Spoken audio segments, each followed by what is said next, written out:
मुसलमानों ने कांग्रेस को जिताने का ठेका नहीं लिया है। हर बात पे मुसलमान ही क्यों जिताना कांग्रेस को? हर बात पे मुसलमान क्या कॉन्ट्रैक्ट लिया है क्या? नहीं, एक सेक्युलर पार्टी के नाम से आगे आती है कांग्रेस पार्टी। हाँ, अगर सेक्युलर होती तो हलाल के मुद्दे पर क्यों खामोश थी? हिजाब के मुद्दे पर क्यों खामोश थी? टीपू सुल्तान के मसले पर क्यों खामोश थी? क्यों? आप मेरे सवाल का जवाब दीजिए। मैं लोगों से पूछना चाहता हूँ, ये सेक्युलर पार्टी है, ये आपका मानना है? जब ये हमारी बच्चियों के चेहरों से हिजाब को हटाने का जब बात चल रही थी, उस वक्त क्यों खामोश बैठे थे इन लोग? उस वक्त इन लोगों की सेक्युलरिज्म क्यों गई? कहाँ गई? अगर सेक्युलरिज्म की बात आती है तो मुसलमान आगे आना, हम जिसको जिता करके भेज रहे उन्हें नहीं आना। आज भी 10-10 रुपया दे करके पानी लाना पड़ता है भैया, 7 रुपये कैन बोल के रोज सुबह आता। शर्म आना चाहिए हमारे लीडरान जो हैं, उन लोगों को शर्म आना चाहिए। आज भी हमारी बहनें माएँ जा कर के नीचे खड़े होकर के पैसे दे करके पानी लाती हैं, और आप लोगों को शर्म नहीं आती? फिर 5 मरतबा में एक बार आप उठ के आ जाते हो कि इनको वोट दो, इनको वोट दो, डेवलपमेंट किया, डेवलपमेंट किया। क्या डेवलपमेंट किए? ये एमएलए साहब जो हैं, एक मिनरल वाटर प्लांट तक हमको प्रोवाइड नहीं कर सके हमारे वार्ड में। अब आप ही सोच सकते हैं कि हमारे वार्ड की हालत क्या है।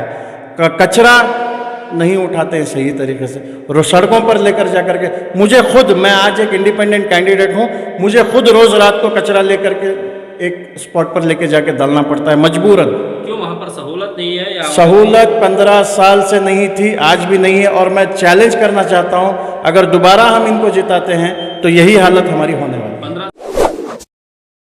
एक यूथ नौजवान को सोशली पॉलिटिकली आगे आना चाहिए। एक बहुत अच्छे तरीके से मैं पैगाम दे रहा हूँ, घर घर जा रहा हूँ, लोगों से मुलाकात कर रहा हूँ, मैं लोगों से रूबरू हो रहा हूँ, लोगों के मसले मसाइल में जान रहा हूँ, मैं अपने भी दिल की बात उन लोगों के सामने रख रहा हूँ। और आने वाले दिनों में अगर जनता, अगर वहाँ की लोग मुझे साथ देते हैं तो इंशाअल्लाह जो 15 साल में हमारे जो मौजूदा एमएलए हैं वो जो काम नहीं कर सके, इंशाल्लाह मैं एक यूथ होकर के मैं वो काम करके दिखाऊंगा। तो आपके मैनिफेस्टो में क्या है? मेरे मैनिफेस्टो में बहुत सारी चीज़ें हैं। ज़्यादातर मैंने एजुकेशन के ऊपर जोर दिया है, और जो गवर्नमेंट से जो स्कीम्स आती हैं वो घर घर पहुंचाने की, मैं ये आपके माध्यम से भी रिलीज़ कर रहा हूँ। मैंने घर घर भी दिया है।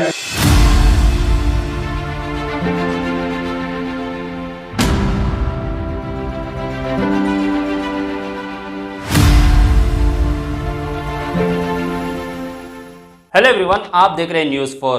कर्नाटक में इलेक्शन की गहमा गहमी काफ़ी उरूज पर है। इलेक्शन करीब होने को है। जैसा जैसा इलेक्शंस करीब हो रहे हैं, बहुत सारे उम्मीदवार अपने कदम मजबूत करने की कोशिश कर रहे हैं। इस वक्त हम शहर बेंगलोर के बैटरायनपुरा कॉन्स्टिट्यूंसी में मौजूद हैं। यहाँ से जो है यम खालिद खान आज़ाद उम्मीदवार की शक्ल में अपनी किस्मत को आजमाने के लिए इलेक्शन के मैदान में उतर चुके हैं। इस वक्त हमारे साथ खालिद खान मौजूद हैं। चलिए जानते हैं उनको किस तरह से वो लोगों में पहुंच रहे हैं और किस तरह से लोगों का भरोसा जीतने की कोशिश कर रहे हैं, और बैटरायनपुरा के हालात क्या हैं। जी सर, सबसे पहले वेलकम है हमारे न्यूज़ चैनल में। बताइए सर, आप अपना इंट्रोडक्शन बताइए, आप क्या हैं, कहाँ से हैं, क्या उम्मीद लेकर आप इलेक्शन के मैदान में हैं। अस्सलाम वालेकुम रहमतुल्लाहि व बरकातुहू। मेरा नाम खालिद खान है। मैं बैटरायनपुरा के वार्ड नंबर 6 वार्ड में रहता हूँ, बैटरायनपुरा कॉन्स्टिट्यूंसी के। मैं यहीं पर पला और बड़ा हुआ बच्चा हूँ। मेरी पढ़ाई भी यहीं पर ख़त्म हुई है। हर गली से, हर मोहल्ले से, हर एक लोग से मैं वाकिफ़ हूँ। मैं एक सोशल एक्टिविस्ट यूथ नौजवान हूँ। जैसे कि अम्बेडकर ऑर्गेनाइजेशंस में मैंने बहुत सारी ऑर्गेनाइजेशंस में काम किए हैं। अभी फ़िलहाल मैं दलित सेना ऑर्गेनाइजेशन में, जो नेशनल फोरम है, उसमें स्टेट यूथ प्रेसिडेंट की हैसियत से मैं काम कर रहा हूँ। तो इस मर्तबा मैंने सोचा कि एक इंडिपेंडेंट की हैसियत से क्यों ना आवाम के लोगों के सामने आए।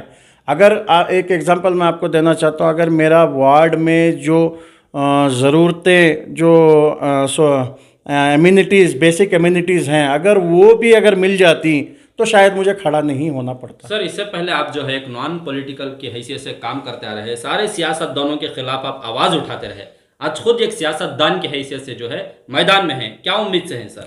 यही उम्मीद से कि एक यूथ नौजवान को सोशली पॉलिटिकली आगे आना चाहिए। एक बहुत अच्छे तरीके से मैं पैगाम दे रहा हूँ, घर घर जा रहा हूँ, लोगों से मुलाकात कर रहा हूँ, मैं लोगों से रूबरू हो रहा हूँ, लोगों के मसले मसाइल में जान रहा हूँ, मैं अपने भी दिल की बात उन लोगों के सामने रख रहा हूँ। और आने वाले दिनों में अगर वहाँ की लोग मुझे साथ देते हैं तो इंशाअल्लाह जो 15 साल में हमारे जो मौजूदा एमएलए हैं वो जो काम नहीं कर सके, इंशाल्लाह मैं एक यूथ होकर के मैं वो काम करके दिखाऊंगा। तो आप लोगों में पहुंच रहे हैं, घर घर जा रहे हैं हम क्या हर हालात है लोगों के हालात देखिए। मैं लोगों के मोहल्लों की हालात में बता सकता हूँ। कोविड के वक्त से लेकर के अब तक जो हालात हुई है वो हालात वैसी की वैसी ही हैं। सड़कों का काम आप देख सकते हैं, वो हाल ही में 1 महीना पहले जब कोड ऑफ कंडक्ट जारी हुआ उसके बाद रोडों का काम हुआ। उसके पानी तो अभी तक नहीं है हमारे मोहल्ले में, not even a single mineral water plant. ये एमएलए साहब जो हैं एक मिनरल वाटर प्लांट तक हमको प्रोवाइड नहीं कर सके हमारे वार्ड में। अब आप ही सोच सकते हैं कि हमारे वार्ड की हालत क्या है। कचरा नहीं उठाते हैं सही तरीके से, सड़कों पर लेकर जाकर के मैं आज एक इंडिपेंडेंट कैंडिडेट हूँ, मुझे खुद रोज़ रात को कचरा लेकर के एक स्पॉट पर लेके जाके डालना पड़ता है मजबूरन। क्यों वहाँ पर सहूलत नहीं है या सहूलत 15 साल से नहीं थी, आज भी नहीं है। और मैं चैलेंज करना चाहता हूँ, अगर दोबारा हम इनको जिताते हैं तो यही हालत हमारी होने वाली है। 15 साल से अगर वहाँ की सहूलियात ठीक से नहीं है तो आप इतने साल खामोश क्यों रहे? देखिए अभी एक लोगों का एक माइंडसेट बना दिया गया है। लोगों ने एक अपना एक दिमाग सेट कर लिया कि भाई हम जो है ना मजबूरन हम कांग्रेस को नहीं वोट डाले तो बीजेपी आ जाती है बोल को। ये माइंडसेट हटाना है, ये माइंडसेट हटाने की कोशिश मैं शुरू किया हूँ इंशाल्लाह। 15 साल से आप भी खामोश रहे हैं, वहाँ के हालात को देख रहे हैं, वहाँ की तकालीफ को झेल भी रहे हैं। आप खुद कह रहे हैं कि आपको खुद को कचरा फेंकना पड़ रहा है 15 सालों से सड़कों पर। जी, सड़कों पर, घरों पर आते हैं, वो कब आते नहीं आते मैं नहीं जानता, मोहल्ले में कहीं भी नहीं आते। आज भी पानी की दिक्कत है, आज भी लाइट की दिक्कत है, आज भी सड़कों की दिक्कत है। और मुसलमानों की दिक्कत ये नहीं है, और मुसलमानों ने कांग्रेस को जिताने का ठेका नहीं लिया है। हर बात पे मुसलमान ही क्यों जिताना कांग्रेस को? हर बात पे मुसलमान क्या कॉन्ट्रैक्ट लिया है क्या? नहीं, एक सेक्युलर पार्टी के नाम से आगे आती है कांग्रेस पार्टी। हाँ, अगर सेक्युलर होती तो हलाल के मुद्दे पर क्यों खामोश थी? हिजाब के मुद्दे पर क्यों खामोश थी? टीपू सुल्तान के मसले पर क्यों खामोश थी? क्यों? आप मेरे सवाल का जवाब दीजिए। मैं लोगों से पूछना चाहता हूँ, ये सेक्युलर पार्टी है, ये आपका मानना है? जब ये हमारी बच्चियों के चेहरों से हिजाब को हटाने का जब बात चल रही थी उस वक्त क्यों खामोश बैठे थे इन लोग? उस वक्त इन लोगों की सेक्युलरिज्म क्यों गई, कहाँ गई?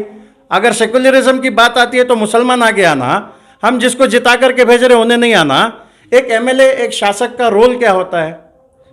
एक एमएलए का रोल क्या होता है? जब हम उसको 5 साल हम अपना एक वोट उसको दे करके, आंख बंद करके हम उसको एक अपना वोट देते हैं, क्या सोच कर देते हैं? एक एमएलए होता है एक माँ और एक बाप के समान होता है। वो उसको हर कम्युनिटी को साथ में लेकर चलना पड़ता है, हर मसले मसाइल पर सड़कों पे उतरना पड़ता है। आज तक जीतने के बाद मैंने मेरे एमएलए को नहीं देखा मेरे बैटरनपुर में हिंदू मुस्लिम वजह है? ऐसा कुछ नहीं है जी, ऐसा कुछ भी नहीं है और ना ही आएगा, ऐसा नहीं होगा बिल्कुल भी। हमारा क्षेत्र वेरी पीसफुल है, लाइक माइंडेड लोग वहाँ पे रहते हैं, वहाँ पे सेक्युलर को पसंद करने वाले लोग रहते हैं जी वहाँ पर। ठीक है, वहाँ पर सुकून है तो आप मैदान में क्यों हैं सर? आपकी जानिब से अगर वोट डिवाइड होंगे तो तीसरा फायदा बीजेपी। देखिए, मैं सीधी बात यही कहना चाहूँगा, वोट डिवाइड के चीज़ को मैं नहीं मानता।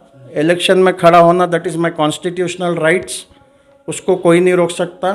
वोट मांगना मेरा हक है, आपको देना है आप वोट दे सकते हैं, आपको वोट नहीं देना है नहीं दे सकते। मगर मुझे इतना तो मेरे आवाम पर यकीन है कि वो मैक्सिमम तादाद में मुझे वोट देंगे और इंशाल्लाह मैं इस इलेक्शन के माध्यम से मेरे क्षेत्र के नौजवानों को एक मैसेज दे रहा हूँ, आज मैं उठ के खड़ूँ, कल तुम्हें लोग भी उठ को खड़ना, मेरा साथ देना, मेरी ताकत देना, मेरी ताकत बनना।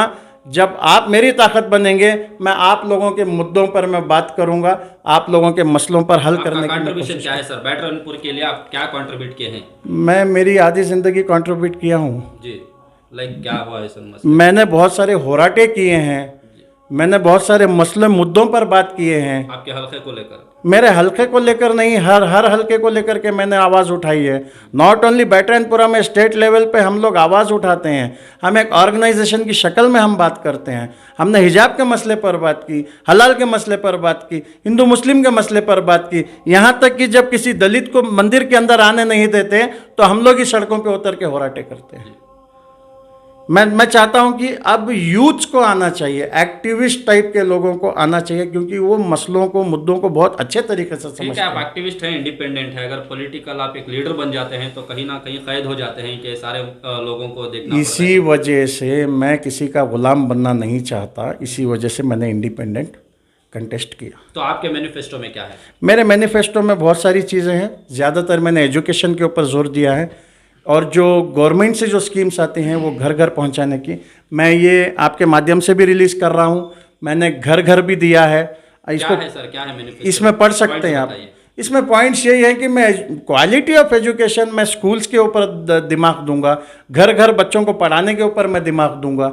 उस चीज़ के ऊपर एजुकेशन। देखिए, अब मेरे बच्चे के ऊपर अंदर एजुकेशन आ जाएगा, वो खुद बड़ा होकर जान जाएगा कि भैया मुझे कृष्णा बैरेगौड़ा को वोट देना है या खालिद खान को वोट देना है, वो खुद समझ जाएगा। दूसरी पार्टियों की जानिब से बड़े बड़े ऐलान हो रहे हैं, free cylinder, 200 unit current free, हर महीना 2000 रुपये देंगे फ्री में। 2000 रुपया देंगे फ्री में, ठीक है, वो उनका मैनिफेस्टो है, मैं उसके बारे में कुछ नहीं बोलता। अगर मैं जीतता हूं तो मुझे वो 2000 रुपये रिलीज़ कराकर मुझी को देना है उनको। आपको नहीं लगता आपके मैनिफेस्टो को उनके सामने कुछ छोटा लग रहा है? मैं पैसे नहीं दूंगा भाई, मैं एजुकेशन के ऊपर काम करूंगा जी। मैं एजुकेशन के ऊपर काम करूंगा, मैं डेवलपमेंट के ऊपर काम करूंगा। गवर्नमेंट स्कीम्स घर घर पहुंचाने की मेरी जिम्मेदारी होगी। 24/7 मैं पब्लिक की, आवाम की खिदमत करूंगा। बैटरायनपुरा में चंद एरिया ऐसे हैं जो डेवलप हुए हैं, टू बी वेरी फ्रैंक, जैसे कि अपार्टमेंट्स हैं, पार्क वगैरह हैं। मैं एक थोड़े वार्ड्स ऐसे भी हैं वहाँ पर जहाँ पर मैंने पहले भी कह चुका है, zero development, not even a single mineral water plant. क्यों वहाँ के लोग खामोश हैं? आज भी 10-10 रुपया दे करके पानी लाना पड़ता है भैया, 7 रुपये कैन बोल के रोज़ सुबह आता। शर्म आना चाहिए, हमारे लीडरान जो हैं उन लोगों को शर्म आना चाहिए। आज भी हमारी बहनें, माएँ जा कर के नीचे खड़े होकर के पैसे दे करके पानी लाती हैं, और आप लोगों को शर्म नहीं आती? फिर 5 मरतबा में एक बार आप उठ के आ जाते हो कि इनको वोट दो, इनको वोट दो, डेवलपमेंट किया। क्या डेवलपमेंट किए? कितने नौजवानों को गवर्नमेंट ड्यूटी मिली? कितने नौजवान प्राइवेट सेक्टर्स में काम कर रहे हैं? आप तो 2000 रुपया दे रहे हैं, ठीक है ना, 2000 कमाने के काबिल किसको बनाया आपने? मैं वो पूछना चाहता हूँ आप लोगों से। आपको नहीं लगता कि इलेक्शन के करीब इस तरह के वादे होते हैं, जब इलेक्शन हो जाता है तो 5 साल लीडर गायब हो जाएंगे? लीडर 100% गायब हो जाएंगे। आप भी उन्हीं में से होंगे? अरे भैया, मेरा घर वहीं पे है भाई। ठीक है सर, फिर भी लोगों में नहीं रहेंगे? नहीं, मैं देखिए ये कहने के लिए ठीक है, बट प्रैक्टिकली ऐसा नहीं होगा जी, क्योंकि 15 साल हमने इनको दे करके देखा है। हम जानते हैं कि लोग इनके बारे में क्या कहते हैं और हम खुद इनके बारे में क्या कहते हैं, हम बहुत अच्छे तरीके से। लगातार 15 साल से वो यहाँ के एमएलए रहे हैं, आपको नहीं लगता आप उनके सामने कुछ कमजोर हैं, छोटे हैं? देखिए कमजोरी और छोटी बात की आप बात ना करें, इंशाल्लाह 13 तारीख को पता चलेगा। लोग क्या कह रहे हैं सर आपको लेकर? Very good response. हर आदमी खुश है, हर कम्युनिटी के लोग खुश हैं। अगर आपको बैटरायनपुरा की अवाम आपके हाथ मजबूत करती है, आपको जिता कर लाती है, तो आप पहला ऐसा कौन सा मसला है जिस पर आप काम करेंगे?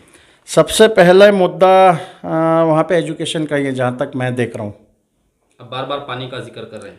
पानी, वाटर प्लांट्स भी इंस्टॉल करेंगे, पानी के मुद्दे पर भी काम करेंगे, और बहुत सारे मसले ऐसे हैं, मसाइल ऐसे हैं जिनको वेरी इमीडिएट एक्टिव करना बहुत ज़रूरी है। तो ये थे आज़ाद उम्मीदवार यम खालिद खान। इनका कहना ये है कि 15 सालों पर वहाँ पर सिर्फ छोटे छोटे मसलों पर काम नहीं हुआ है, ना कि डेवलपमेंट पर। आज भी वहाँ के लोग पानी के लिए तरस रहे हैं, पढ़ाई के लिए तरस रहे हैं। अगर बैटरायनपुरा की अवाम इनके हाथ मजबूत करती है, इनको जिताकर वहाँ पर लाती है, तो ये पहला मुद्दा जो है एजुकेशन पर काम करेंगे और पानी की सहूलियात के लिए काम करेंगे और लोगों में रहकर ये काम करेंगे। इस तरह के ये वादे कर रहे हैं।